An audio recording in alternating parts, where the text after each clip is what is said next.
Hello and welcome. This is Matthias 76, and together we are decoding the deception. We continue our journey through the book of Revelation, and today we're going to take a look at Judgment Intensified, the first 4 trumpets found in Revelation 8, 6 through 12. As this is recorded, there are millions in Texas still without power as the grid falters. Weather is to blame. But who is to blame for the weather? And is there a tie with what our text teaches us today? Even more, might we find a connection with our intro video and what I like to dub the Rubik's Cube of shame? We play it every video. What is the significance? The cube comes flying in, it spins, it's blank, and then different images begin to appear, logos, symbols for different organizations and secret societies. The cross comes along and blows it up. The imagery is clear, the cross is victorious, but what tie-in do those different organizations represented on the Rubik's Cube of shame have to do with our text for today? How do they fit in with the 7 trumpets of the apocalypse, and more specifically, the first 4 trumpets, which we will examine today? So as we jump into the text, we're talking about the 7 trumpets. Now, with these different sets of 7, they all cover the same period of time. The history of the time of the church, from the time that Jesus ascended into heaven until he returns. Each one of the sets of 7 ends the same way, with final judgment, with Christ's return. They're covering the same period of time. They're emphasizing different things. Here, with the 7 trumpets, the first 4 trumpets signify something that is focused on all the world, something that's happening to everyone. Not the last 2, really, the next 2, trumpets 5 and 6, focus on spiritual judgment and things that affect only unbelievers. We'll get to that when we get to it in the next video, okay? But what we're looking at here, these are things that are going on throughout history, but there is, and this is important, there is an intensification of these judgments as the time draws to an end. God's judgment gets more severe, it gets more intense, okay? And we're going to see that in what is talked about here. These things that are talked about in our text today have always gone on, but it is going to a new level and is likely to go even more so to a more terrible level as we move forward. So let's talk about it. I'm going to read all 4 of the trumpets and come back and talk about them. Now the 7 angels who had the 7 trumpets prepared to blow them. And the first angel blew his trumpet, and there followed hail and fire mixed with blood, and these were thrown upon the earth. And 1/3 of the earth was burned up, 1/3 of the trees were burned up, all the green grass was burned up. The second angel blew his trumpet, and something like a great mountain, burning with fire, was thrown into the sea, and 1/3 of the sea became blood. 1/3 of the living creatures in the sea died, and 1/3 of the ships were destroyed. The third angel blew his trumpet, and a great star fell from heaven, blazing like a torch, and it fell on 1/3 of the rivers and on the springs of water. The name of the star is Wormwood. 1/3 of the waters became wormwood, and many people died from the water because it had been made bitter. The fourth angel blew his trumpet, and 1/3 of the sun was struck, and 1/3 of the moon, and 1/3 of the stars, so that 1/3 of their light might be darkened, and 1/3 of the day might be kept from shining, and likewise 1/3 of the night. Now let's hit this right here. It applies to all 4 of the trumpets and the angels blowing these trumpets. It talks about 1/3 being affected, 1/3 dying, 1/3, etc. That number is being used, that fraction is being used just to represent a lot. Think of it. If 1/3 of the water is bad, that's a lot. If 1/3 of the earth burns up, that's a lot. Okay. And again, we are using with imagery that is just that. It is imagery. It's conveying ideas. It's not giving us numbers of how many people died specifically or exactly how much of the earth was destroyed. That is not the point. It's that a lot. The effect is great, is perhaps the best way to put it.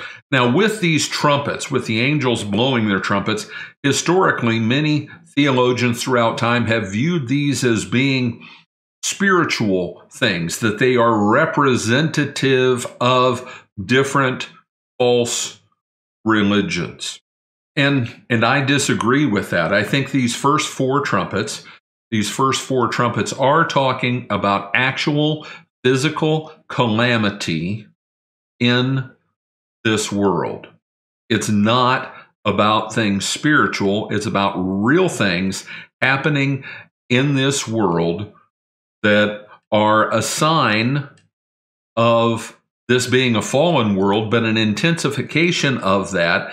And what is the aim and intent? And I want to go back to the graphic that I used as the thumbnail for this video, because I think the picture is important. We've got this fire, and talks about fire coming down, etc. But the idea being calamity, bad stuff.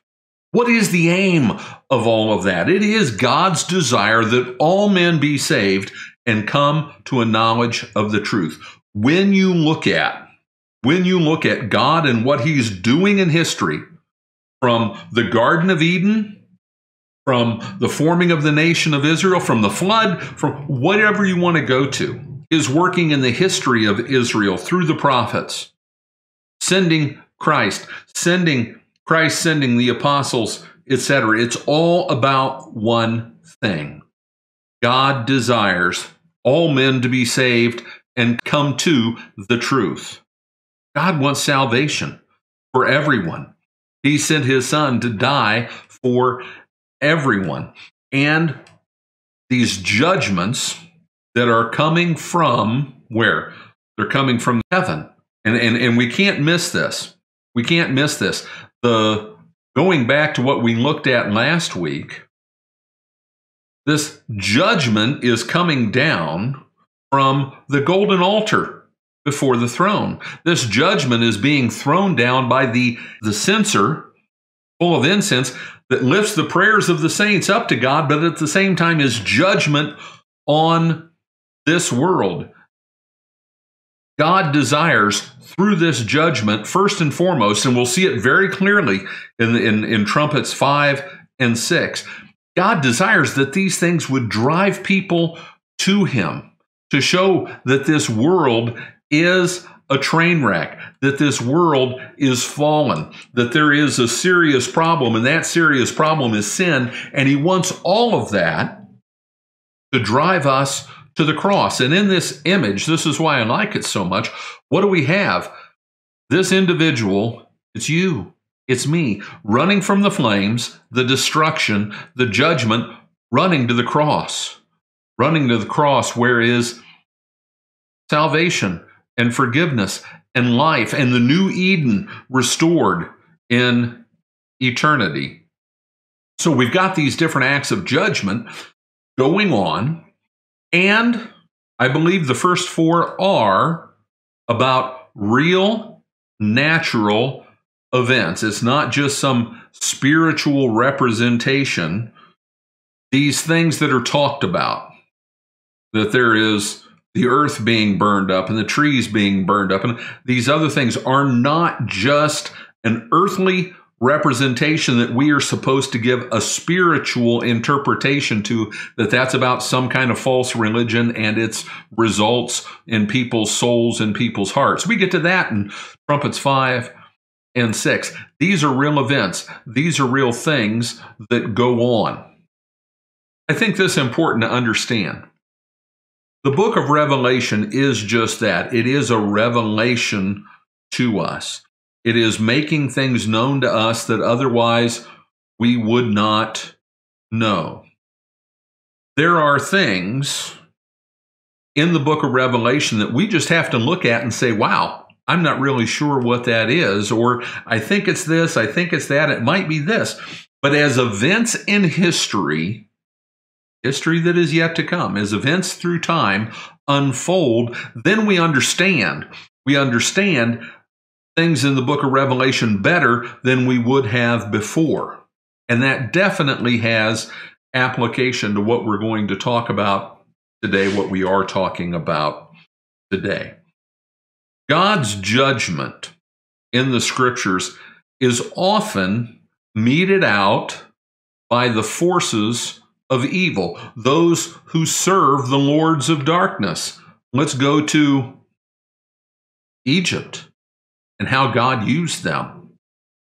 Doesn't mean he approves of the evil, but God can use evil. The prophets make it, God makes it very clear through the prophets that he is using Babylon, that he is using Assyria, that he is using Philistia, different nations.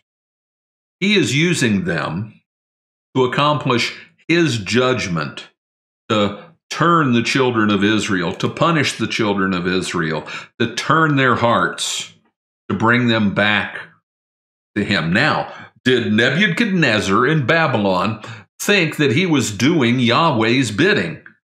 No. Nebuchadnezzar believed himself to be a god, and he was doing his own bidding. He didn't know what Proverbs 20 teaches us. The king's heart is in the hand of the Lord, and like the rivers of water, he turns it wheresoever he will. Babylon, Nebuchadnezzar, did what Yahweh wanted them to do, to bring about his purposes, to work his salvation for his children and for all his children who were to come in the New Testament era. So those who serve darkness, and let's not pull any punches about who it is they're serving, those who serve Satan, because that's who they're serving, the Lord can use to accomplish his bidding, to accomplish his judgment, to render, to be instruments of his judgment, who will in the end be judged themselves. And again, we see that clearly laid out in the prophets. So let's look at the real world manifestations of these judgments that are talked about here with the blowing of these trumpets. And we're going to go into some specifics talking about things that are going on in the world worked by forces of darkness now, that they are evil actions. They're worked by the dark lords, but they can serve God's purpose. Because again, who blows the trumpets? God's angels blow the trumpets. At whose bidding do those angels operate? The Lord's bidding. So keep that in mind. And it's such a comforting thought. No matter how dark things may seem, as dark as things seemed for the children of Israel, for Daniel, Shadrach, Meshach, and Abednego, as they as young men were being hauled off by a tyrannical ruler, a fearsome, awesome ruler, Nebuchadnezzar. That was God's doing. He was working in that, using that. Yes, Nebuchadnezzar was evil. Yes, Nebuchadnezzar had evil intent. God had good intent, and he used it for good, because God's goodness, God's grace, God's mercy, his chesed, his kindness is greater than the evil that thinks it is in charge. So God's in charge, he's in control, but there are forces of darkness operating today. And if we don't see this, if we don't get this, if we don't understand it, then we're being blind to the truth. And my fear is this, and it is the reason I started this channel. It is the reason I started this work, and now I'm dedicating myself to it full time, decoding the deception. Everything you see in this world is a lie. The media promotes it with one voice. We'll be talking about that. But nothing as you see it represented in this world is the truth. If I understand that, or even worse, if I don't understand that, if I don't see the deception for what it is, then I'm going to miss it. I put myself in peril. And Jesus, in the Gospels, where he teaches in Mark, where he teaches in Matthew about the end times, in Matthew alone, in Matthew 26, I believe it is alone, he says 4 times, don't be deceived. Watch out, don't be deceived, don't be deceived, don't be deceived. Deception's a big thing. Deception's a big thing. And I think for the most part, Christendom, the church, believers are blind to much of the deception that is going on. So we need to wake up. We need to open our eyes and see this world and what's happening here for what it is. So let's look at some of the manifestations of the blowing of these trumpets, intensifying as we draw closer to the end. Let's take a look at just high-level view, some of these manifestations of judgment worked by the dark lords, but still under the control of the one who commands the angels who blow the trumpets. Let's take a look. Let's talk about weather. Let's talk about weather. And I want to say this. I don't care if people think I wear a tinfoil hat, any of that stuff. The term conspiracy theory is one of the most powerful psychological operations that has ever been perpetrated on humanity, because everyone does the same thing. And think about this. Stop and think about what I'm saying. When you hear the term conspiracy theory, your brain shuts off. You're not going to listen. You're not going to hear it. You're not going to pay any attention. So put the cloak of the title of conspiracy theory over it. Use the media to propagate that, movies, TV, entertainment, etc.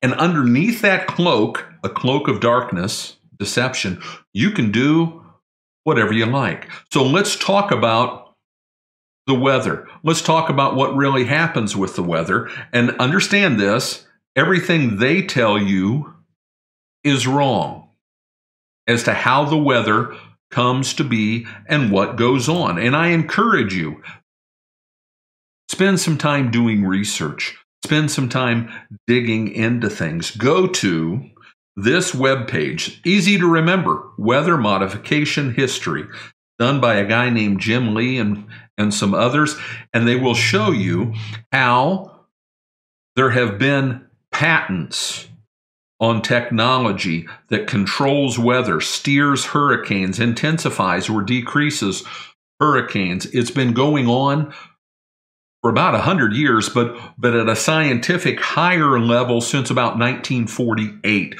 when GE, General Electric, that great big corporation, patented cloud seeding technology. And on this website, you can go and look at the patents that exist for the. You don't issue a patent for something that's not real. You've got to prove it works. You've got to prove it's an operational thing. You can go on this website and see the patents for weather controlling, weather modification technology. For goodness sakes, in Texas, there's a board that you have to get permits from in order to modify the weather. This is Hurricane Michael. Hit a couple of years ago. You notice now, and it's something that we haven't noticed in the past, it's never happened in the past, hurricanes intensify overnight. What does it take for a hurricane to intensify? It takes heat. How does a hurricane intensify overnight? They steer hurricanes. They guide them where they want them to go. They feed them, they control them, they direct them. Look up in the sky. Just wake up. Look up and look at the sky. I see this all the time. I take pictures of it outside my house. This is called chemtrailing. They use airplanes. Some, it's just the fuel they burn in the exhaust of the aircraft. Others, there are aircraft specifically designed with things that spray this stuff in the sky. Again, you can go find the patents for it on Jim Lee's Weather Modification History website. The technology is there, and they use it. What's in this stuff? Well, and people go out, they go out and they test their snow and see what's in it. All that snow falling in Texas and all over the South right now, all of that weather was controlled, modified to cause it to happen. And that the evidence of what's in these chemtrails, hard to go up there and get any tests on it, but in the rain that falls, in the snow that falls, high levels of barium, selenium, mercury, lead, aluminum, and lithium. It's called chemtrails. It is really, really bad stuff. With that chemtrailing, they can dim the sky. Here, from the Council on Foreign Relations, very powerful group. We'll be talking about them more. I have some videos out there on YouTube about the Council on Foreign Relations. They're telling us sky dimming the sky, why it matters, why it's important, why we need to do it more. They can block out the sun. They can block out the moon. They can block out the stars. And make no mistake about it, these people believe they are playing God. They are doing things only the gods can do, sending lightning, sending storms, etc. It is, for them, it is a huge, colossal ego trip. On that note, let's talk about fires. A third of the earth was burned up. We have had a number of seasons of horrible forest fires, so-called, out in California, other parts of the country, but especially a couple years ago in California, a spate of horrible, awful forest fires in Australia. Much of the country has been burned up through forest fires. I'm not going to talk about and I will get into videos as to why they do this. But these forest fires, they displace people, they lose their homes, and they have to move away. Many of those people in the fires in California, many of those poor people weren't able to rebuild. Why? Because laws were passed about zoning, etc., having to do with the environment, and they weren't able to go back. But we need to look carefully at these pictures of destruction. And again, this being activities worked by people who serve the lords of darkness and the Lord of darkness, and yet it is judgment at the same time from God. He's in charge. He is in control. Look at this devastation. Now, I want you in this picture, it's very clear. This is striking. I did videos on this. You can go out. I've got playlists on the California fires and videos on that. But I wanted to touch on this because it's right here in the text. A third of the earth was burned up. Very clearly. And this is the clearest example that I can pull up, along with the chemtrailing, the weather modification, and how they control all of that. Look at this picture. And what do you see that's weird? You've got houses absolutely leveled, vehicles gone, total devastation. And what lines all the streets? Look at that. There are trees that didn't burn up, trees that still have their green foliage. How in the world can that possibly be? Another picture of it here. Some houses hit. House devastated, skipped, house devastated, skipped, and look at all the trees, unaffected, unfazed. How in the world can that possibly be? And if you go and you look at these videos and you look in, zoom in, get pictures that are even closer up of these houses, you will notice something here in the level of destruction. And anybody who's been around fires, if they walk through these sites, would see this. Everything is destroyed. Even, and this sounds bizarre, even the toilets. Now, what does that matter? What does that matter? Why does it matter that porcelain toilets are gone? This is a forest fire. That's a huge forest fire. You can see how high the flames are going. A true conflagration windstorm feeding that fire, flames going high. This is from a forest firefighter's website. Average surface fire Things burning down low in a forest fire, 1,472 degrees Fahrenheit. With the huge fires, like the one in this picture here, where the flames are going up above the trees, and there's all that oxygen being sucked in or wind blowing, it can reach 2,192 degrees. Really, really hot. Look at the devastation here. Look at the cars that are melted. So, one of the materials that is in porcelain, because porcelain's gone here, one of the materials that's in porcelain is called mullite. Mullite, the thing that makes it heat resistant, its melting point is 2,400 degrees Celsius. Take 2,400 degrees Celsius, convert it to Fahrenheit as 4,352 degrees. 4,352 degrees Fahrenheit. You remember what we said before? The hottest forest fire, raging high above the trees, 2,192 degrees. We've got a difference of over 2,000 degrees. How do they do that? Well, here's a patent. It's a patent for a directed energy weapon.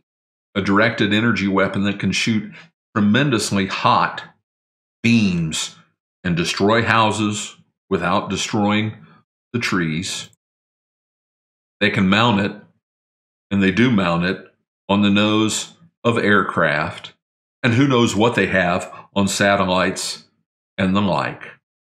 I want to show you something else. It is a video that was taken during those forest fires a couple of years ago. Now look at this footage and what you see here. What you see here is a bridge that has been melted. Look at those steel girders sagging. It is as though some weapon from a James Bond movie shot down and cut a swath right across that bridge. There is no fire activity that could possibly explain that level of destruction. And you'll notice nothing else around there in this video is burned up. So, how do you get cars melted, the alloy wheels melted with trees right next to it that didn't burn up? A vineyard right next to this car that's melted down into the asphalt while the trees behind it are unfazed, and the same thing again and again. And yet, when we talk about these things, this isn't me being wacky. It's not me being a tinfoil hat wackadoo. It's not. It's simply looking at evidence, asking questions, doing investigation, and saying this doesn't make sense. Forest fires don't do this. People who have technology and a purpose and a plan of destruction, do this. And on that note, I strongly encourage you to go out and read Agenda 21 and Agenda 2030 by the United Nations. They have been adopted by the United Nations, and it says that they need to change the whole world and how we live, how we inhabit it, where we live. And then you see things like this and you go, oh, maybe it's serving that agenda. Let's talk about the seas and a third of the creatures in the sea dying. Well, there is TEPCO plant at Fukushima back in 2011 before the tsunami. But what happens? Huge tsunami comes along, the plant is devastated, and it was pumping radiation into the ocean for years. And the long-term effects of that toxic stuff, there is no safe place to keep this stuff. And what did they do to clean it up? Those are black plastic bags on the beach. And a storm came along and washed most of that into the ocean. Black plastic bags full of radioactive toxic material. Most of it got swept into the sea. As we look at these things, the weather being controlled, the sun, them working to block out the sun. And again, what we see and understand now, who knows how advanced this will be in another 10, 50, 100 years. We have no idea, but we know what their intent is. We know what their plans are. So we see these things in the text, and we see things going on in our world that fit right into it, killing off the sea, killing off the creatures in the sea. The water, I haven't even talked about water. We could spend a good bit of time about freshwater pollution and contamination in so much of the world. Heck, the United States is practically third world in that regard. If you have your tap water tested and you find out what's in it, let me tell you what, you'll drop the money to go out to get a high-level filtration system and drink safe water, because it's insane what all is in your tap water. But we see these different things going on, and we think, who is it who does this stuff? Who is responsible? Who is in charge of all this? And you might think it's these people. These people are there simply for show, for cover. They are hired. They are hired. None of these people on this screen, none of these people on this screen or any of the others, I just picked 4 representative. None of these people on the screen take any independent action whatsoever. They work for others. And you can say, yes, if you do some digging, you're going to think, yes, they work for the technocrats. They work for the wealthy, the powerful. These people are really the ones who are in charge. And in a way, that's true. But these people aren't really in charge either. There are higher levels of control, systems in place around the world. I mentioned before the Council on Foreign Relations. Here we've got the Round Table, the Skull and Bones Society, George W. Bush, John Kerry, both members, George H.W. Bush and his father, Prescott Bush, all members, the Masons, the Trilateral Commission, the Jesuits. We could go on and on and on. There are these systems of control, and they believe themselves to be the ones appointed by the spiritual forces of darkness in the heavenly realms, referred to in Ephesians 6:12. Our fight isn't just against them, it's more. We can talk about the people like the Rothschilds, who literally own all the central bank, that dynasty, and more. But these are forces of evil, and they do not have our best interests at heart. And you spend time wondering, how can it be that they do all these things that they do? How can they do all these things that obviously aren't taking care of people? They're not feeding the poor. They're not helping the downtrodden. They're oppressing them. They're enslaving people with debt because it is a means of control. What kind of intent can they possibly have? Well, you see it there on the screen. It is not your best interest at heart. They have a master, and they serve him, and they will not go against him. And so the Lord brings judgment. He blows these trumpets. He blows these trumpets. He is in charge. He is in control. It is his angels who blow those trumpets. He is the one who is victorious. He was victorious on the cross. And there he defeated Satan, all of his minions. He defeated sin and death, my sin, my death. And therefore, as we look at all the evil things that go on in this world, we can have peace. Because we know that he is going to come again. He's going to come, and he is going to judge this world. And he is going to reestablish the Eden that he intended to have with us all along. We talked about some strange things today. They are strange. I readily admit they're strange. I will absolutely state that I wish that none of it were true. Those things that I talked about of what's going on in the world, and that's just a small sampling. I wish that none of it was true. I wish that it wasn't true that all the babies are killed every day that they are through abortion. There are all kinds of things that I wish were not true, but they are. And I don't want to be deceived. And I don't want you to be deceived. We need to make the connections. These trumpets are blown. Our attention is called to this. In the one book that it says, make sure and read it. Keep it. Don't change any of it. I want to make the connections that are there. That are there. It's important. Well, I thank you for joining us. I appreciate you spending the time. I hope that you're finding this valuable. We need to decode the deception. I encourage you, share this video with others. I encourage you to watch. Down below in the description is a playlist with where you can find all of our videos on Revelation as well as the other things that we do. Thank you so much.